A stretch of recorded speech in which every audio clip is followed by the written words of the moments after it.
Hi guys, আপনারা সবাই জানেন আজ গুরু পূর্ণিমা। তো গুরু পূর্ণিমা একটা খুব ভালো দিন, সারা বছর আমরা অপেক্ষা করে থাকি। মানে যেমন দেবী দেবতার পুজো হয়, সারা বছর দেবী দেবতার পূজা করেন আপনারা।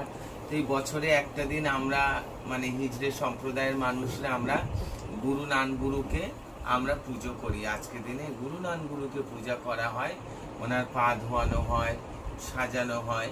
তো আজকে সেই গুরু পূর্ণিমা, গুরুকে আমরা সাজিয়ে নেব। এখন গুরুর শিষ্যরা এসেছে, গুরুর নাতনি মেয়েরা আমরা এসেছে। এসেছি সাজাতে। তাই আপনারা তোমরাও তোমাদের গুরুকে সেবা করো।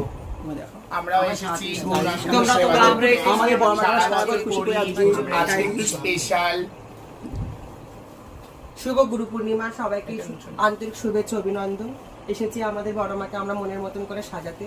তোমাদেরও যার যার গুরু আছে, তোমরা এইভাবে তোমাদের গুরুকে পুজো করো, এভাবে গুরুকে সম্মান শ্রদ্ধা করো। গুরুকে সম্মান শ্রদ্ধা করলে, গুরুকে পুজো করলে ভগবান তোমার উপর সদাই থাকবে। তাই গুরু পূর্ণিমার সবাইকে আন্তরিক শুভেচ্ছা ও অভিনন্দন। গাইস, তোমাদের গুরুজন মা বাবাকে পারলে আজকের দিনে সেবা যত্ন করো, সারা জীবন করো। সব দিয়ে বড় গুরুজন হলো মা বাবা, তাদের উপরে কেউ না। আমার তো মা বাবা মারা গেছে, আমি এদের মালিক, এ আমার বোন হয়, এর বর্দি হলাম আমি। এর আগে ফুলার করেছে একটা মালা করে ওর ঘরে দিচ্ছি।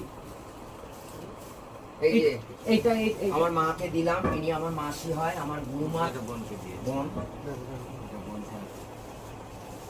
এই যে আমি টিকা করিয়ে দিলাম।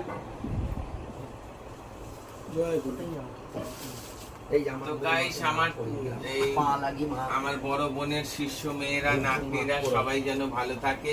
আর আপনাদের বাল বাচ্চা পাল গোপাল সবাই যেন সন্তান, সবাইয়ের সন্তান যেন খুব ভালো থাকে, রোগ ব্যাধি মুক্ত থাকে।